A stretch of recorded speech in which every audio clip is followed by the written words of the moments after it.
தலைகீழாக கவிழ்ந்த பயணிகள் விமானத்தால் பரபரப்பு. தெய்வாதீனமாக தப்பிய உயிர்கள். வெப்பநிலை மேலும் அதிகரிக்கக்கூடும். பொதுமக்களுக்கு எச்சரிக்கை. கோதுமை மா விலையை 25 ரூபாவினால் குறைக்க கோரிக்கை. தையிட்டி விகாரை இடிக்கப்பட்டால் மற்றும் ஒரு கருப்பு ஜூலைக்கு வழிவகுக்கும். அர்ச்சுனா சுட்டிக்காட்டு. பாடசாலை மாணவிகளிடம் தவறாக நடக்க முயற்சி. போலீஸ் உத்தியோகத்தரின் அநாகரிக செயல். அடித்து விரட்டப்பட்ட சம்பவம். வாகன இறக்குமதி தொடர்பில் தீர்வுகளை வழங்குமாறு அரசிடம் கோரிக்கை. சாதாரண தர பரீட்சையின் மீள் மதிப்பீட்டு பெறுபவர்கள் வெளியீடு. புத்தாண்டை முன்னிட்டு அத்தியாவசிய உணவுப் பொருட்களின் விலைகளில் ஏற்பட்டுள்ள திடீர் மாற்றம். லஞ்சம் வாங்கினால் காப்பாற்ற வர மாட்டேன். NPP உறுப்பினர்களுக்கு ஜனாதிபதி எச்சரிக்கை. கனடாவில் டொரண்டோ பிரியர்சன் சர்வதேச விமான நிலையத்தில் டெல்லா ஏர்லைன்ஸ் விமானம் ஒன்று தரையிறங்கியவுடன் தலைகீழாக கவிழ்ந்தமை பரபரப்பை ஏற்படுத்தியுள்ளது. கனடாவில் நிலவியுள்ள புதிய டேப் மண்டல ஜெட் பனிப்புயலை தொடர்ந்து காற்றுடன் கூடிய வானிலைக்கு மத்தியில் இந்த விபத்து ஏற்பட்டுள்ளது. மினியாபோலிஸில் இருந்து காலை 11:47 மணியளவில் புறப்பட்ட டெல்லா விமானம் கனடாவின் டொரண்டோவில் பனிமூட்டமான ஓடுபாதையில் அதிக பனிமூட்டம் காரணமாக தரையிறங்கும் போது தலைகீழாக கவிழ்ந்துள்ளது. விமானத்தில் இருந்து 76 பயணிகள் மற்றும் 4 பணியாளர்கள் உட்பட 80 பேரில் 18 பேர் வரையில் பலத்த காயமடைந்ததாக அதிகாரிகள் தெரிவித்தார்கள். குழந்தைகள் உட்பட காயமடைந்த அனைவரும் உடனடியாக மருத்துவமனைக்கு மாற்றப்பட்டதாக கனடா தகவல்கள் தெரிவிக்கின்றன. குளிர்ந்த காலநிலை காரணமாக விமானம் கவிழ்ந்து நீண்ட தூரம் இழுத்துச் சென்ற நேரத்தில் ஏற்பட்ட பயங்கரமான உராய்வுகளின் போதும் வெடித்து சிதறாமல் இருக்க முக்கிய காரணமாக அமைந்ததாக கூறப்படுகின்றது. காயமடைந்தவர்களில் குழந்தைகள் உட்பட 3 படுகாயம் அடைந்துள்ளதாக அவசர சேவைகள் தெரிவித்துள்ளது. விபத்தின் போது விமானத்தில் 76 பயணிகளும் 4 பணியாளர்களும் இருந்ததாகவும் தகவல்கள் வெளியாகியுள்ளது. நாட்டின் பல பகுதிகளில் மனித உடலால் உணரப்படும் வெப்பநிலை இன்று முதல் எச்சரிக்கை மட்டத்தை விட அதிகரிக்க கூடும் என வளிமண்டலவியல் திணைக்களம் எதிர்வு கூறியுள்ளது.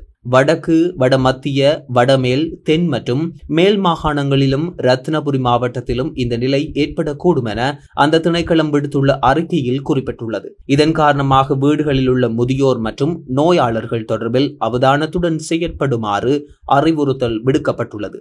வாகனங்களுக்குள் சிறார்களை தனிமையில் விட்டுச் செல்ல வேண்டாம் என்றும் பொதுவெளியில் கடுமையான பணிகளில் ஈடுபடுவதை தவிர்க்குமாறும் பணியாற்றுபவர்கள் இயன்றளவு நீரை பருக வேண்டும் எனவும் வலியுறுத்தப்பட்டுள்ளது.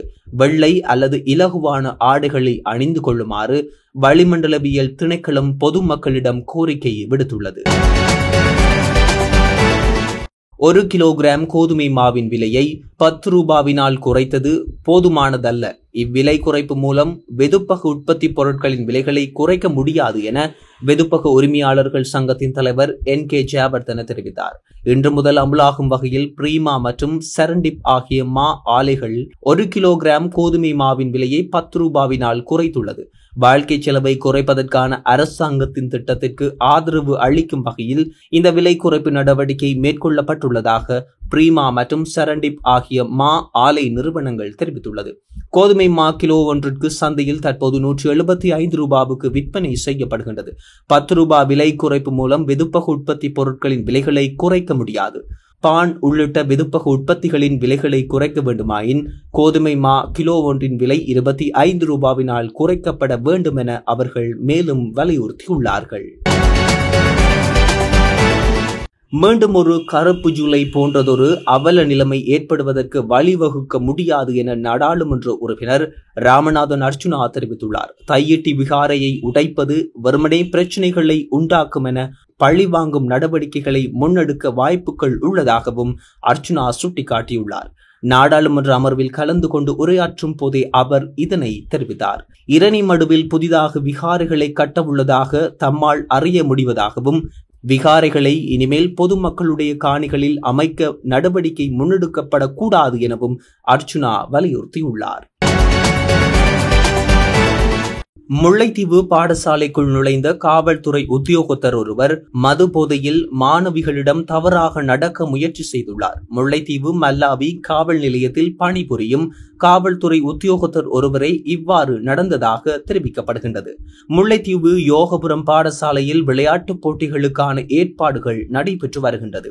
இந்த நிலையில் முல்லைத்தீவு யோகபுரம் பாடசாலைக்குள் மது போதையில் சிவில் உடையில் புகுந்த காவல்துறை உத்தியோகத்தர் மாணவிகளை மலசல கூடத்திற்கு வருமாறு அழைத்து தகாத முறையில் ஈடுபட முயன்றபோது கையும் களவுமாக சிக்கியுள்ளார். இவரை பிடித்த இளைஞர்கள் இவர் மீது தாக்குதலை நடத்தியதுடன் இவரை அங்கிருந்து உடனடியாக வெளியேற்றியமையும் சுட்டிக்காட்டத்தக்கது. வாகன இறக்குமதியில் ஏற்பட்டுள்ள பிரச்சினைகளுக்கு அரசாங்கம் அவசரமாக தீர்வுகளை வழங்க வேண்டும் என கொழும்பில் நடைபெற்ற செய்தியாளர் சந்திப்பில் இறக்குமதியாளர்கள் சங்கத்தின் தலைவர் இந்திக்க சம்பதி மெரஞ்சிகே தெரிவித்தார். வாகனங்களை இறக்குமதி செய்யும் போது ஜப்பானின் முன்னணி வங்கிகள் எதுவும் இலங்கையின் கடன் கடிதங்களை ஏற்றுக்கொள்வதில்லை என இலங்கை இறக்குமதியாளர்கள் சங்கம் தெரிவித்துள்ளது. சுமார் 5 ஆண்டுகளாக தற்காலிகமாக தடை செய்யப்பட்டிருந்த தனியார் போக்குவரத்துக்கு பயன்படுத்தப்படும் வாகனங்களை 1ஆம் தேதி முதல் மீண்டும் இறக்குமதி செய்ய அனுமதிப்பதற்கு அரசாங்கம் நடவடிக்கை எடுத்துள்ளது. இங்கு தனிப்பட்ட பயன்பாட்டிற்காக பயன்படுத்தப்படும் மகிழுந்துகள் மற்றும் வேன்கள், பொது போக்குவரத்துக்கு பயன்படுத்தும் பேருந்துகள், பொருட்களை கொண்டு செல்ல பயன்படுத்தப்படும் வாகனங்கள், சிறப்பு நோக்கங்களுக்காக பயன்படுத்தப்படும் வாகனங்கள், முச்சக்கர வண்டிகள், உந்துருளிகள் மற்றும் மோட்டார் இயந்திரங்களை பயன்படுத்தாத பிற பொருட்களை இறக்குமதி செய்ய வேண்டிய அதிவிசேட வர்த்தமானி மூலம் அனுமதி வழங்கப்பட்டுள்ளது. வாகன இறக்குமதி தடை நீக்கம் குறித்து கருத்து தெரிவித்த ஜனாதிபதி அனுரகுமார திசாநாயக்க இது மிகுந்த கவனத்துடன் எச்சரிக்கையுடனும் மேற்கொள்ளப்பட்டதாக கூறியமை சுட்டிக்காட்டத்தக்கது. 2023-2024 கல்வி பொதுத்தராதர சாதாரண தர பரீட்சையின் மேல் மதிப்பீட்டு பெறுபேறுகள் நேற்று இரவு வெளியிடப்பட்டிருந்தது. இலங்கை பரீட்சைகள் திணைக்களத்தின் உத்தியோகபூர்வ இணையதளத்தில் சென்று இவற்றுக்கான பெறுபேறுகளை மேல பெற்றுக்கொள்ள முடியும் என இலங்கை பரீட்சைகள் திணைக்களம் அறிவித்துள்ளது. இந்த இணையதள முகவரிக்குள் சென்று பரீட்சை இலக்கம் அல்லது தேசிய அடையாள அட்டை இலக்கத்தை உள்ளீடு செய்வதன் மூலம் மேல் மதிப்பீடு செய்யப்பட்ட பெறுபேறுகளை மாணவர்களால் பெற்றுக்கொள்ள முடியும் என சுட்டிக்காட்டப்பட்டுள்ளது. எதிர்வரும் சிங்கள மற்றும் தமிழ் புத்தாண்டை முன்னிட்டு மக்களுக்கு நியாயமான விலையில் அத்தியாவசிய உணவுப் பொருட்களை வழங்க அரசாங்கம் தீர்மானித்துள்ளது. அதன் அடிப்படையில் அதிகரித்துள்ள வாழ்க்கை செலவுகளை குறைக்கும் நோக்கில் பண்டிகை காலத்தில் நியாயமான விலையில் அத்தியாவசிய உணவுப் பொருட்களை வாங்கவும் உணவுப் பொதிகளை வழங்கவும் தீர்மானம் எடுக்கப்பட்டுள்ளது. நாடாளுமன்றத்தில் அரசாங்கத்தின் முதலாவது வரவு செலவு திட்டத்தை முன்வைத்த ஜனாதிபதி எதிர்வரும் சிங்கள மற்றும் தமிழ் புத்தாண்டு காலத்தை முன்னிட்டு லங்கா சதோச நிறுவனத்தின் மூலம் அரிசி, டின்மீன், பருப்பு, வெங்காயம், உருளைக்கிழங்கு மற்றும் கருவாடு உள்ளிட்ட உலர் உணவு பொதிகளை வழங்க முன்மொழியப்பட்டுள்ளது. மேலும் இதனை வழங்குவதற்காக வரவு செலவு திட்டத்தில் இருந்து 1000 மில்லியன் ரூபாய் ஒதுக்கீடு செய்யப்பட்டுள்ளமையும் சுட்டிக்காட்டத்தக்கது.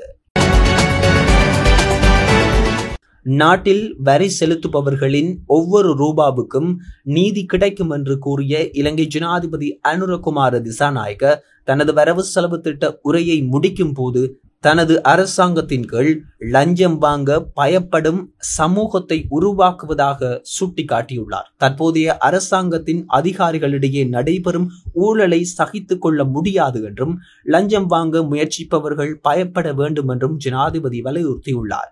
மேலும் தனது அரசாங்கத்தின் எந்த உறுப்பினராவது லஞ்சம் பெற்றதாக குற்றம் சாட்டப்பட்டால் அவர்கள் சார்பாக எந்த வகையிலும் காப்பாற்ற வர மாட்டேன் என ஜனாதிபதி கடுமையாக எச்சரிக்கை விடுத்துள்ளார். தலைகீழாக கவிழ்ந்த பயணிகள் விமானத்தால் பரபரப்பு, தெய்வாதீனமாக தப்பிய உயிர்கள். வெப்பநிலை மேலும் அதிகரிக்கக்கூடும், பொதுமக்களுக்கு எச்சரிக்கை. கோதுமை மா விலையை 25 ரூபாவினால் குறைக்க கோரிக்கை. தையிட்டி விகாரை இடிக்கப்பட்டால் மற்றும் ஒரு கருப்பு ஜூலைக்கு வழிவகுக்கும், அர்ச்சுனா சுட்டிக்காட்டு. பாடசாலை மாணவிகளிடம் தவறாக நடக்க முயற்சி, போலீஸ் உத்தியோகத்தரின் அநாகரிக செயல், அடித்து விரட்டப்பட்ட சம்பவம். வாகன இறக்குமதி தொடர்பில் தீர்வுகளை வழங்குமாறு அரசிடம் கோரிக்கை.